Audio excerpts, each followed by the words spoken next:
Assalamualaikum warahmatullahi wabarakatuh. Waalaikumsalam warahmatullahi wabarakatuh. Bismillahirrahmanirrahim. Hamdan wa syukran lillah, salatu wassalamu ala rasulillah wa ala alihi wa sahbihi ajma'in, amma ba'd. Yang kami ta'zimi, yang kami muliakan Mukarram Ustaz Haji Purnawirawan selaku Kepala KUA Kecamatan Kemiling sekaligus Ketua FKUB Kota Bandar Lampung dan juga pembina FKTM.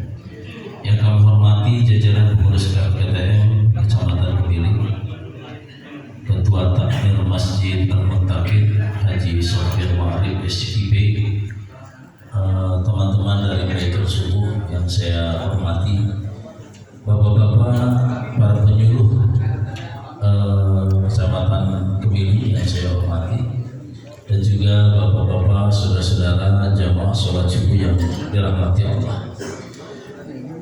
Puji syukur kita persembahkan kepada Allah Subhanahu wa Ta'ala atas rahmat dan hidayahnya. Insya Allah kita pada kesempatan subuh ini termasuk orang-orang yang kuat. Kenapa disebut orang kuat? Karena mampu melepas ikatan setan yang setiap malam mengikat kita dengan 3 ikatan. Maka ketika kita sanggup membuka ikatan pertama dengan membangun dari tidur kita, kemudian berwudu sebagai pembuka ikatan kedua, dan takbir ketika sholat membuka ikatan yang ketiga, kita termasuk orang-orang yang kuat.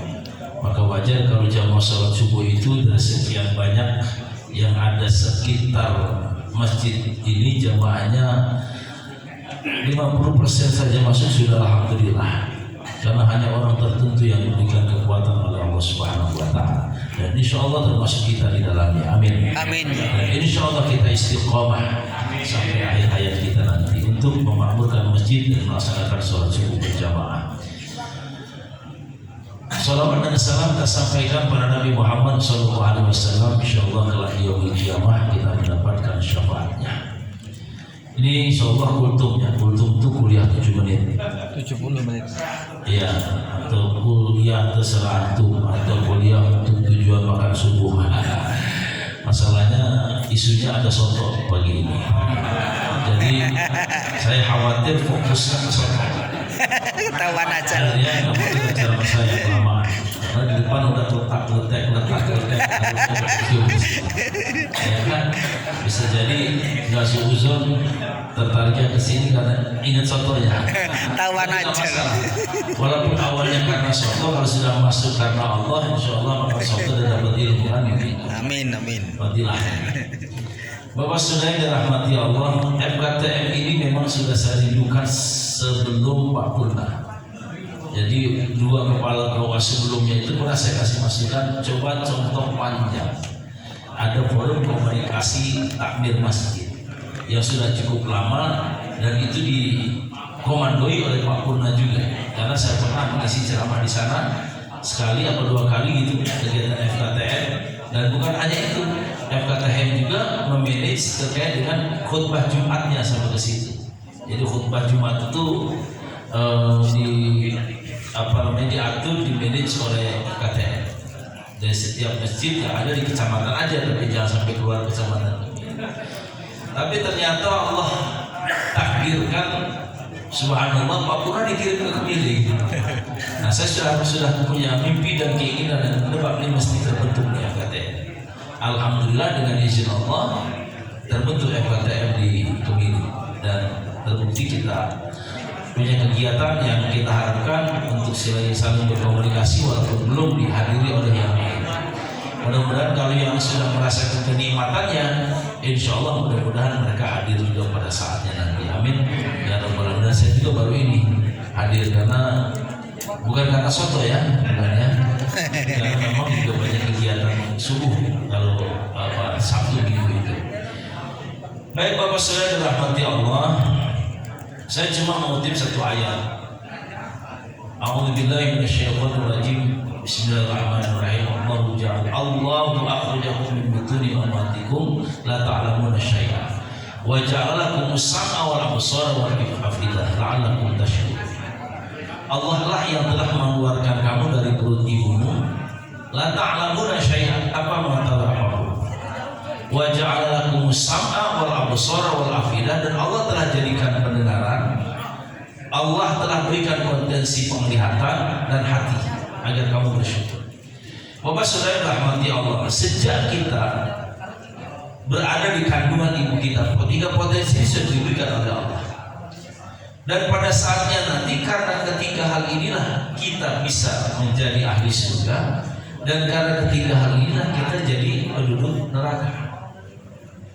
Tiga hal yang Allah berikan kepada kita, sam'a, absar, afidah, yang Allah berikan sejak kita dalam kandungan, ini bisa jadi kita akan membuat kita masuk ke dalam neraka atau bisa masuk ke dalam surga. Maka oleh karena itu kita harus mampu memanfaatkan ketiga hal ini, tentu dengan melakukan amal soleh, mengisinya dengan kegiatan-kegiatan, mengisinya dengan sesuatu yang bermanfaat. Contoh pertama, potensi pendengaran, sama. Sejak kita dilahirkan diperdengarkan suara azan. Tujuannya apa? Adalah supaya pertama kali ketika kita melihat dunia, dan pertama kali ketika telinga itu terbuka, pertama kali yang terdengar adalah kalimat tauhid. Dan siapa itu yang mengazankan? Adalah orang tuanya. Nah selanjutnya orang tua bagaimana mengarahkan anak ini agar ketika potensi ini benar-benar terbimbing. Maka akhirnya diajarkan dia ngaji, disekolahkan, diajarkan dia pembelajaran agama supaya apa? Matang spiritualnya, intelektualnya, emosionalnya. Ini tugas orang tua, termasuk kita. Kalau gagal, maka ini nanti akan menjadi hal yang berbahaya di masa yang akan datang. Sama, perdengarkan kepadanya hal-hal yang baik. Absar, melihatkan kepadanya hal-hal yang baik. Afidah, ya, bentuk hatinya supaya memiliki emosional yang baik. Ini tugas orang tua. Selanjutnya setelah balik, tugas kita semua. Maka dalam Al-Quran, fa'alhamaha fujuraha wa taqwaha, Allah telah mengilhamkan sifat fujur dan takwa. Potensi fujur ada, potensi takwa ada pada setiap orang. Maka tergantung nanti besarnya mana, kekuatannya ada di mana, tergantung kepada kita. Qad aflaha man zakkaha, barang siapa yang selalu mengisi dengan kebaikan, barang siapa selalu mensucikan diri dengan amalan-amalan yang baik, selalu hadir di majelis-majelis taklim, selalu berkumpul dengan orang-orang soleh, maka dia akan menang. Ya, maka dia akan menjadi baik. Wa qad khaba man dassa, kalau orang itu selalu dipenuhi dengan kemaksiatan, berada di dalam keburukan, berada dalam lingkungan yang tidak baik, dan selalu berkumpul dengan orang-orang yang ahli maksiat, ahli kezaliman, maka pada saatnya dia akan merugi. Karena dia akan memperoleh keburukan itu sendiri. Maka oleh karena itu Bapak Saudara dirahmati Allah, mari kita berupaya agar tiga hal ini benar-benar terpelihara oleh kita. Sama kita terbiasa mendengarkan hal-hal yang baik, mengikuti pengajian-pengajian. Basar, bagaimana supaya mata kita selalu membaca Quran, melihat hidayah Allah, baik yang tertulis dalam Al-Quran maupun yang ada di alam ini. Qalbu kita selalu dipenuhi dengan mengingat Allah Subhanahu wa Ta'ala, bersih dari berbagai macam penyakit hati. Tadi saya dengar bahwa terbentuknya FKTM adalah sebagai media untuk persatuan dan kesatuan kita. Tapi awas, kalau di dalamnya orang yang dipenuhi dengan penyakit hati, maka ini akan bisa bubar pengajian, tidak akan pernah bertahan lama. Maka saya setuju sekali yang namanya di grup kita itu agar isinya hal-hal yang positif. Kalau bisa jangan nyangkut masalah politik. Kalau politik itu sensitif sekali. Kalau politik itu sensitif, apalagi berbicara tentang kritik terhadap negara dan sebagainya. Kalau saya katakan lebih baik kita berbicara tentang program ketakmiran, memperbaiki ketakmiran. Kata Pak Ketua Pembina tadi bahwa 40% yang baru manajemennya baik, bagaimana bisa meningkat dinakodai oleh Ketua FKTM ini dalam waktu setahun 2 tahun setidaknya adalah administrasinya dulu bagus, baru bagaimana cara memakmurkannya, bagaimana ketua takmir itu memiliki kecerdasan dalam memakmurkan masjidnya. Jadi harus lebih kreatif, lebih aktif dalam memakmurkan masjid-masjidnya. Karena tugas daripada ketua takmir. Bapak Saudara dirahmati Allah. Dan selanjutnya, Bapak Saudara, kalau andai kata kita tidak mampu memeliharanya, tidak mampu kita menjaganya, tidak mampu kita mendidiknya, daripada 3 potensi ini yang ada, maka kita lihat dalam satu ayat bahwa penduduk neraka itu kebanyakan dari bangsa jin dan manusia. Apa masalahnya?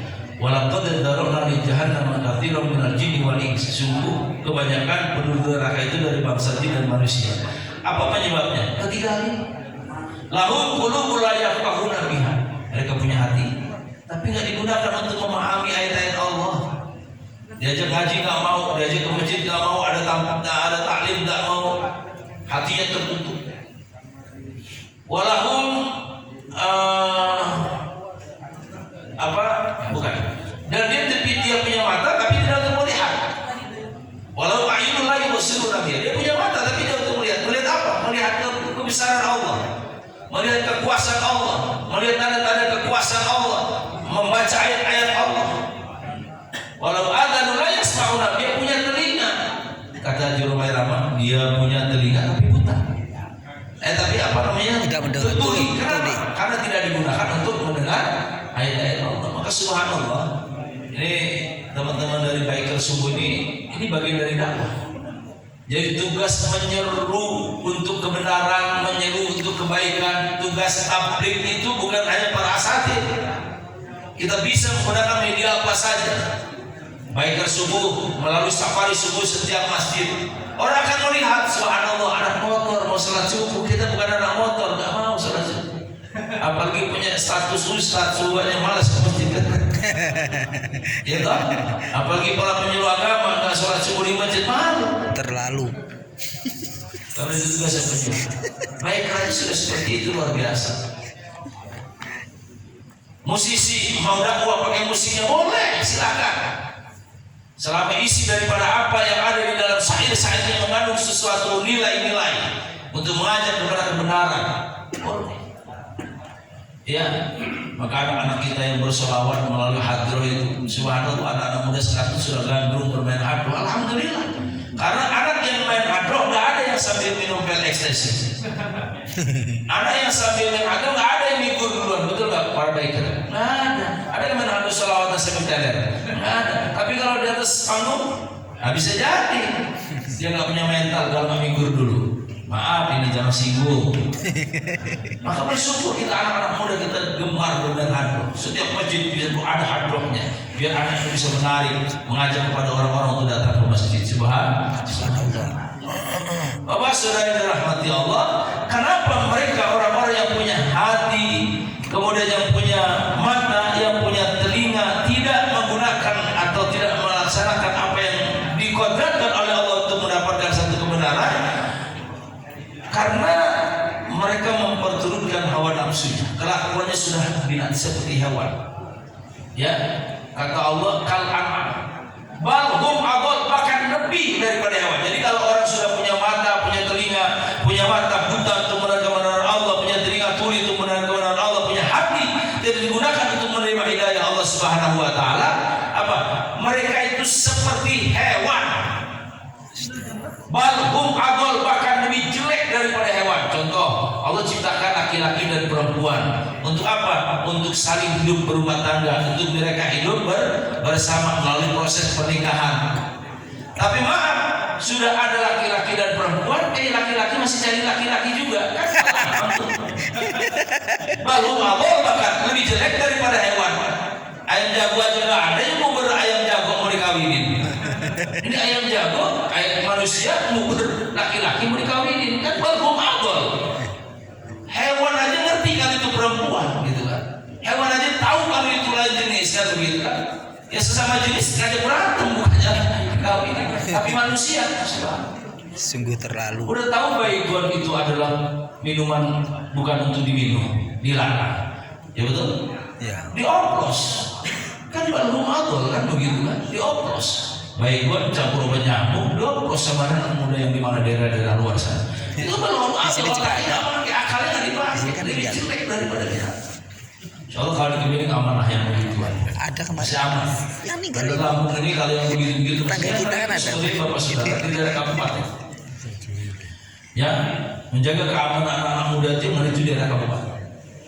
Kalau ada musik, mesti kalau nggak joget musik berhenti ngamuk mereka. Kenapa? Radius 1 kilo ke sana, ke kanan, ke kiri, ke belakang, ke depan itu minuman keras Pak polisi. Bapak sudah dirahmati Allah. Nah, kalau nanti sampai pada akhirnya Allah mengunci daripada ketiga hal ini, maka sudah jelas azab neraka buat kita.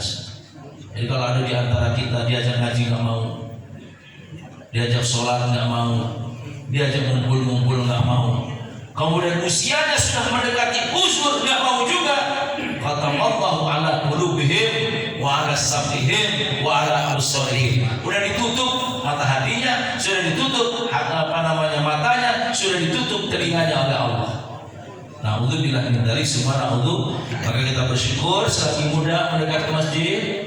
Yang sudah tua juga alhamdulillah mau datang ke masjid. Maka kalau ada masjid itu dipenuhi orang-orang yang sudah sepuh, seperti di Istiqomah ya, banyak sepuh tuh di depan tuh. Al-Amin banyak sepuh. Alhamdulillah. Kenapa? Ciri di situ banyak orang yang husnul khotimah. Apa ciri orang yang husnul khotimah? Semakin tua usianya, semakin akhir hidupnya nggak kemenelan. Tetapi apa? Semakin dekat dengan Allah. Allah itu husnul khotimah. Yang repot itu maaf saya nggak menyinggung. Ada di dekat saya. Setiap hari saya lihat diajak ngaji nggak mau, diajak ke masjid nggak mau. Sudah stroke bahkan, sudah stroke. Jadi kalau pagi berangkat dari rumah, apelnya di mana? Pos ronda. Apelnya di pos ronda. Nanti saya perhatikan nggak pulang kalau nggak siang atau sore, baru pulang dia peletak. Ada juga saya temukan apa saudara. Sudah umur waktu itu saya nggak usah ceritakan namanya, tapi saya pernah lihat. Saya tanya, Pak itu buku apa? Pikir saya catatan amal atau ada yasin atau apa. Saya catatan apa itu Pak? Tua lagu Pak. Iya lagu nostalgia. Jadi di bawah itu terus nggak bisa ketemu orang mestinya usia sudah semua. Dan nyinggung saya itu. Pas lagi nyanyi dia mati kan kita lah. Ini luar biasa Bapak Saudara, 3 potensi ini yang Allah berikan kepada kita. Kalau kita benar-benar jaga dengan iman dan takwa, insya Allah akan membawa kita ke dalam surga. Tapi kalau kita tuli buta karena kita tertutup oleh indahnya dunia, oleh nafsu kita, maka kita akan terjerumus ke dalam neraka dan menjadi penduduk neraka. Udahlah, ceramah itu aja nggak usah lama-lama. Yang paling pasti kita kompak, ya walaupun sedikit ada manfaat, dan insya Allah mudah-mudahan masjid-masjid yang lain takdir juga bisa bergabung. Amin. Amin ya rabbal alamin. Maka betul saya mencontoh Masjid Munjalan, Pak pernah cerita dengan saya waktu itu di Pontianak. Di sana itu ada masjid, yang masjid itu dengan kegiatan yang ada dia bisa punya BMT, dia punya supermarket, dia punya berbagai macam kegiatan ekonomi yang bisa membuat masyarakat sekitarnya ekonominya kuat. Ternyata seharusnya bukan sekolah yang punya masjid, bukan swalayan yang punya masjid, bukan supermarket yang punya masjid, tapi masjid yang punya supermarket, masjid yang punya swalayan, masjid yang punya BMT, masjid yang punya sekolah. Harusnya begitu. Seperti apa yang disampaikan oleh Bapak Pembina tadi, bahwa masjid bukan hanya sebatas untuk sholat, tapi bagaimana bisa membuat berbagai macam kegiatan yang senantiasa bisa mendongkrak memakmurkan masjidnya. Nah, Munjalan itu begitu. Orang yang datang ke masjid pengajian pulangnya dibayar sembako. Sembakanya dari mana? Dari perkumpulan orang-orang yang bersedekah. Pertama ngaji karena sembako, kedua ngaji karena sembako, besok nggak mau lagi. Besok dia mau sembako dari rumah, mau bersedekah. Harapannya begitu. Jadi bisa aja kalau masjid ini sepi, masjid-masjid yang sepi itu gampang caranya. Barang siapa sholat Jumat berjamaah di masjid A, masjid B, masjid C, oleh pengurus takmir yang pulang dibawa beras 5 kilo, yakin masjid itu ramai subuhnya. Subuh, barang siapa sholat subuh berjamaah di masjid takmir misalnya, maka pulang akan dibawakan beras 5 kilo. Dari mana masjidnya? Uangnya dari kas. Jadi kasnya itu bukan hanya untuk membangun fisik, tapi kasnya itu untuk membangun mental. Pertama subuh karena beras, dua subuh karena beras. Insya Allah besok malam kalau karena beras terus. Artinya apa? Hatinya akan terbuka. Memang untuk membuka hati orang itu harus hadir dulu di tempatnya. ya harus duduk dulu di tempatnya sehingga dia bisa merasakan kenyamanan. Maka pengurus takmir jangan saya berharap tidak boleh stuck ya dalam membuat sebuah program, tapi bagaimana selalu kontinu, selalu aktual program-programnya yang menarik, yang membuat jemaah bisa datang. Jadi jangan pernah bangga ketika tua takmir memutuskan kas masjid ini jumlahnya setiap hari mengalami peningkatan, bahkan Jumat ini 100 juta, tapi kegiatannya nggak ada. Ya kan cuma ngumpulin duit doang. Kanan kiri tetangga miskin dibiarin, nggak mau sholat. Nah itu harus jadi perhatian buat kita semua. Baik, itu saja barangkali yang dapat saya sampaikan, Bapak Saudara. Kalau tadi saya lihat baru bumbu-bumbu sotonya, tapi sekarang kuah sotonya sudah hadir, berarti sudah siap ditumpahkan dan mungkin ceramahnya juga sudah banyak lagi. Terima kasih, kurang lebih mohon maaf. Assalamualaikum warahmatullahi wabarakatuh. Waalaikumsalam warahmatullahi wabarakatuh.